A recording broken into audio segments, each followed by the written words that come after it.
Hello, this is the RPG Pundit, the final boss in Internet Shitlords.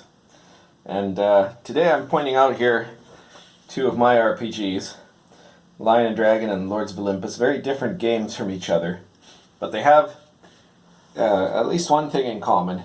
They're not both OSR. This is an OSR game, so it's based on old school rules. This is a diceless game. You don't even roll dice in it. But one thing that both of them have is that you can't use them to make the argument that some people have made that when you say story is not the goal of an RPG, that's just because all you like are stupid combat games or something like that. Because neither of these are that, right? Both of them are intense role-playing experiences, right? They're role-play intensive. They're focused on the world, they're focused on the culture, they're focused on the characters. Dark Albion, which is the partner to Lion and Dragon, has an entire chronology, a whole list of dozens and dozens of characters from all the noble houses of the War of the Roses, all of these details about it, and a whole gazetteer of all of what, the slightly fantasized version of England would look like in the War of the Roses in 1455, right? So that's very detailed. And this, Lords of Olympus, is a diceless game where you play the child of a god. And that's about as, role-play intensive as you can get because you're incredibly powerful, right? So it's not going to be about a combat game. You may occasionally end up fighting someone worth fighting, one of your own family members probably. But it's actually a game full of intrigue and deception. It's got all kind, it's got a whole multiverse in it that you can travel to. It's got all of these family dynamics. So there's this intense role-playing experience. Now, people who don't like the fact that I'm ruining their notion, the thing they try to push, that RPGs, D&D, and all other RPGs in general, are meant to be about telling a story, either from the top down by the DM, or collectively as a group somehow. somehow. They want to claim that I'm just saying this because I just want to do stupid dungeon crawls or something like that, right? Well, if you know my games, if you know my products, dude, if you're looking for a dungeon crawl, probably nothing I make is going to be all that great for you, right? I've got some adventures in my RPG Pundit Presents series that include dungeons, but they're usually pretty basic dungeons, and they're not exciting, that's not the exciting part of the adventure.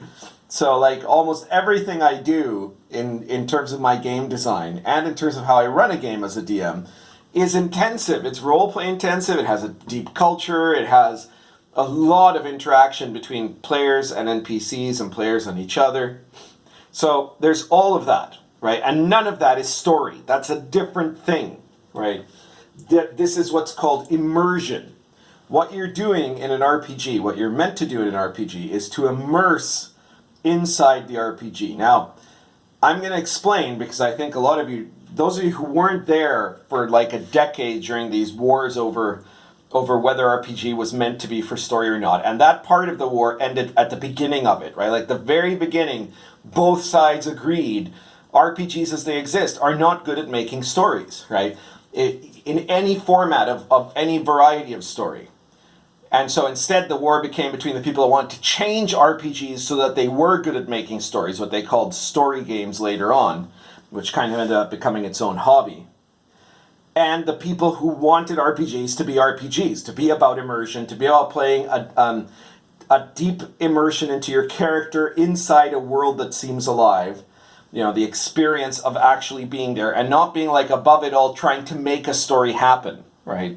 So this is the difference between the two concepts.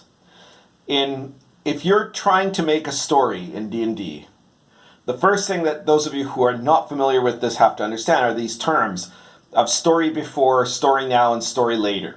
Okay? Let's assume that you want to try to make a story out of D&D. So there's two ways that you can really make a story out of D&D that actually counts as a story. The first is story before. It means you're the DM, or maybe even you as the DM with your players, decide beforehand the beginning, middle, and end of what's going to happen in your entire game. So your game is largely meaningless. It's just a process of, playing it through. You're acting it out the way you'd act out a stage play. And this is where the story, you already know what the story is going to be about. You already know how it's going to play out mostly. You may turn around a few details here and there, as in improving. But basically, you know what you want happening, right? And if you're just the DM and you're doing this, basically it means your characters, your players have no power. Anything important to the story, they can't change because you've already decided what that story is going to be. Now you understand how the D&D mechanics suck at doing this kind of story, right? Because the D&D mechanics say that a character can get killed by one lucky hit by a goblin if they're, just in a bad place at a bad time. And if your story, if your wonderful plot as the DM depends on this character staying alive, you can't let that happen, right? If your plot depends on a villain getting away, you can't let the genius of your players, however clever they come up with a plan to get him, that must fail. So you're going to find whatever stupid means, whatever Deus Ex Machina you can get to make sure that villain escapes. And so you can see how this would ultimately be something that could be very unsatisfying for your players if you're railroading them along in the story. That's story before. The second is story now, because you might say, well, okay, but we don't want to know what the end of our story is, but we want it to be a story. So story now is this idea where either the DM by himself or the DM with his players work together to end up trying to make story happen out of what's going on in the game. Now, what that means is it has to play out in some way, right? Because just playing in the world is not a story. That's just playing in the world. We'll talk about that in a moment with story later. But with story now, the idea is you're all artistes and you're making a wonderful tale of literature or some bullshit like that, right? So you need to have a mechanic that can do that. D&D doesn't have that mechanic. No role-playing game has that mechanic. So again, you see how the RPG as it exists today, the normal, regular RPG, is not made for that. Now, if you wanted to make it do that, what you'd have to do, first of all, is you'd have to not really care about the characters. The point no longer becomes going into your character's head. It becomes what's best for the story.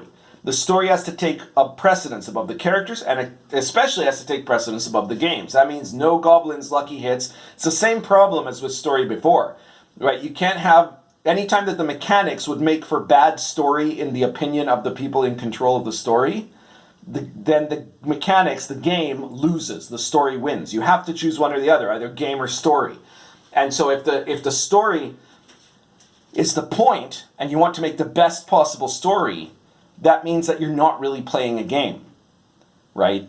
If you're playing the game, if the game takes precedence over story, then you're not really telling a story, are you? So this is the paradox, and this is why people don't get that. And the other thing is that they think, well, but why, if, I have all these stories about the campaigns I played in, right? But that's what's called story later, right? Story later means this. You're playing in a campaign. It's not a novel. It's not a TV series. It's not season something of whatever, of Critical Role or whatever stuff that is, right? It's an RPG campaign. And in the campaign, events are happening in the world at the time they're happening. You're not making a story. You're living through an experience, right? If you in real life had gone to Syria and you'd been there during the bombings, right? If you were, a medic in Syria and there was, bombings all over the place, you had, ISIS moving in and invading, you saw people die around you. You weren't telling a story about Syria. You were in goddamn Syria, right? You were there going through this hellfire, right? So this is a thing that was actually happening to you in real time. When you're running a D&D campaign, you're not telling a story. You're not supposed to be above it all. You're not supposed to have decided beforehand. And the point isn't the story that comes out at the end. The point is the experience you're living in that moment, the moment of playing. That's the point where you're in there, and in a really good campaign, which usually has to be a long campaign, and you can check out my video about running long campaigns on the channel. In a long campaign, then there comes moments where you are so deep into the game that your character starts doing stuff you didn't expect, because your character's taken on a life of its own. and the world starts feeling so incredibly real, right? Like to the DM, there can be moments where the world starts doing things he didn't expect. He doesn't plan it. He doesn't even logically realize it until it's about to happen, and then he goes, "Oh yeah, okay, that makes perfect sense to happen in this world, right?" And it's coming out of some other place. You could call it the astral plane or whatever you want to, right? But it's this transcendent experience. That's the goal of the RPG. Now, does story happen later? Well, yes, because in the same way that when you've gone to war, or when you've gone fishing, or when you've gone to play golf, after you've lived out the experience, there are some of those experiences that you have stories to tell about. Now, people who've gone fishing 52 times or played golf 100 times probably don't have 52 or 100 stories of golf or fishing, right? And maybe if you've gone to war, there's no war where you're not going to have some story to tell, if in fact you want to. But you probably were at war. If you were at war for 600 days, you might have 6 stories to tell out of that, right? Because most of the rest was just mundane. So most of it was something you were just living. And the story that happens later is just kind of the highlight of something really exciting and really memorable. The same way that you make stories out of real life. So the point of an RPG isn't to make the story. The story's a byproduct that happens later. The point of an RPG, and if you want to maximize your experience of playing in an RPG in a way that's really satisfying, forget about making story, whether you're the player or whether you're the DM. Just focus on living the characters and letting the events work themselves out through the world. And directing, if you're the DM, you direct those events based on what's happening in the events, not based on your ideas of what sounds cool in terms of literature.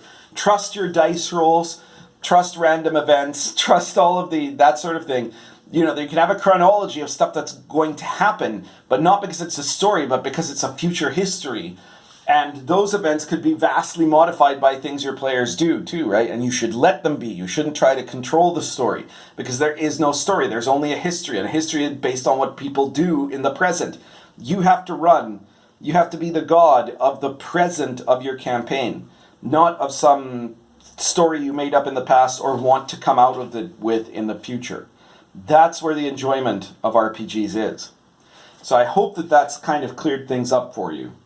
For those of you watching, for those of you who weren't already familiar with all of this, this is, I hope, something that you can take up and let that change how you play your games, and that you'll find it'll make your games a lot more interesting. It's harder to do it this way, but it's way better, because things that actually happen are way better than stories, right? Living out adventures that you live are a lot more exciting than stories that you've told, right? Or that you've heard. So you want to give this a try. If you're a DM, you can do this. And if you're a player, it's even easier. You just have to find a DM willing to do it, and that isn't willing to isn't insisting on imposing story on you. So if you like this video, please share it everywhere. Talk about it, discuss it. Talk to me about what you thought about it. Post about it in social media. Share it everywhere, please. And be sure, if you haven't already, to subscribe to this channel. We're now past 1,000 members, and the more we get, the more often I'll use videos. I'll make videos, rather. The more often we'll have live streams. I'll try to announce them beforehand. And if you want to be supportive of me, you can. I mean, I've got a Patreon page, so you can go to there if you want. But what I really suggest is you check out my products. I mean, obviously my big books like Lion and Dragon, Lords of Olympus, Dark Albion, Arrows of Indra, Cults of Chaos. Those are all great books that you can pick up, and I'm unlike the supposed industry professionals who work for two pennies a word, right? I actually get royalties off of my work, so any book you get of mine, I'll end up benefiting from it as well as the publisher. But if you're looking for some smaller way to give me kind of a tip for a video well done, check out the RPG Pundit Presents series, which is a weekly series of source books for OSR material, for old school D&D. Half of them are gonzo gaming, so when you want weird and crazy stuff, and the other half are medieval authentic stuff, the sort of stuff you can use with Lion and Dragon or with any fantasy RPG that you want to be medieval authentic. The current issue as of the filming of this is RPG Pundit Presents number 76, Fire Demons of Croyland, which is a fantastic adventure set on a monastery in an island in the middle of a swamp, an isolated place, where there's an ancient curse being held at bay by the body of a saint, where there are fire demons seeking revenge and an elf maid out to cause trouble. And it's all super, super medieval. So if you like that sort of thing, pick that one up. But if not, the episode before that is a Gonzo adventure called The Bungalow of the Beach Giant Chiefs, which is an homage to the classic series of modules. And if you don't like adventures, there's lots of other stuff, magic supplements, creatures, locations, all sorts of things. So check out RPG Pundit Presents, buy 1 or 2 or 5 or 76 of them. And that's a great way to say thank you if you like my videos. Another great way, though, is to just share the videos, to subscribe and to share and to get other people to subscribe. So any of those will work. Thank you very much. And currently smoking Lorenzetti Egg plus Barking Dog.